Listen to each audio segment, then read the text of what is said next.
কলিজা ৰং চঙীয়া মুখা সুতঙীয়া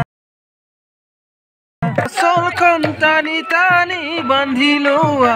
চাদৰৰে আচলখন টানি টানি বান্ধি লোৱা